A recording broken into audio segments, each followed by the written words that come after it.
Feelings are overrated. You see, today we live in a world that conditions people to prioritize how they feel in the moment over long-term outcomes. Everything is designed for your instant gratification. Same-day delivery, one-click purchase, dopamine-charged social media. We have moved from delaying gratification for a better future to optimizing for maximum pleasure right now. We have traded patience for pleasure, and now we wonder why endurance is rare. There was a time when people identified themselves by what they did. Another era came when people identified themselves by what they believed in, maybe religion or ideological affiliations. Now, we are in an era when identity is increasingly based on how we feel. The problem with this is that feelings are fleeting. If identity is built on them, self-perception becomes unstable. You cannot keep chasing a sense of self that keeps shifting based on how you feel. Your mental health will suffer. In the past, failure was a motivator. You didn't win, try harder. Now, failure is often softened by participation trophies. Now we expect reward for just showing up. Our tenacity muscles have become weakened. People now quit faster, whether in jobs, relationships, or personal growth, because we believe that any sign of discomfort is an indication that we should stop.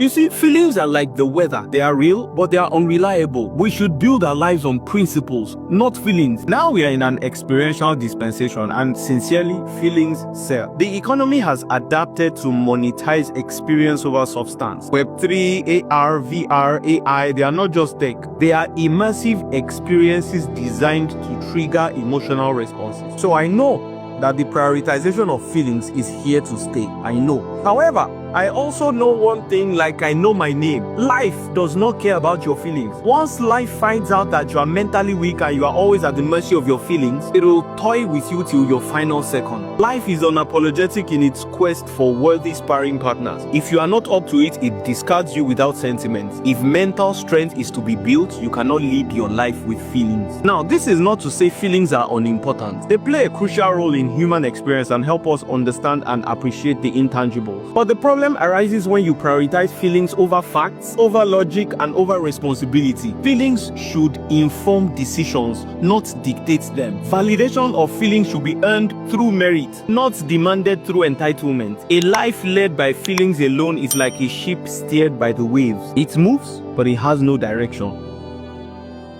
Quick story.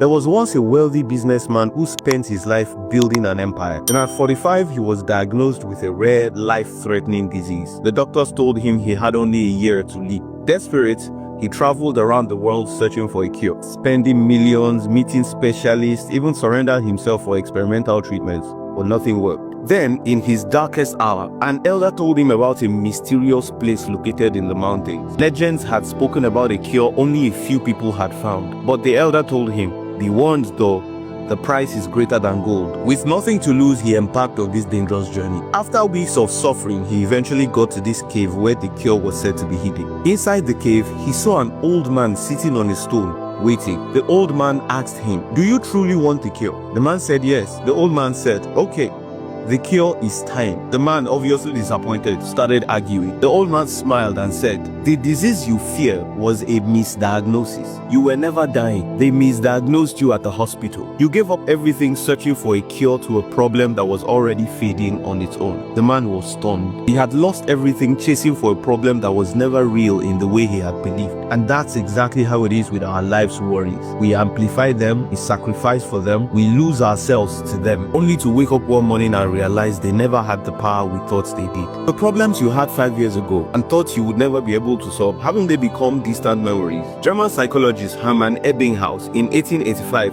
came up with a research called the forgetting curve. Now, studies from this research showed that humans forget 50% of new information within an hour, 70% within 24 hours, and 90% within a week. Research from the American Psychological Association shows that most people overestimate how long emotional pain will last. A heartbreak, a failure, a public embarrassment, people think they'll never recover. But studies show that majority bounce back within months. So whatever seems unbearable today will someday just be another memory. Your mind magnifies the pain, but time always shrinks it. And this is not even me selling you hope. This is a scientific, historical, and deeply human truth. Waves rise, waves fall, the ocean remains. If time will heal it, then time was always the cure.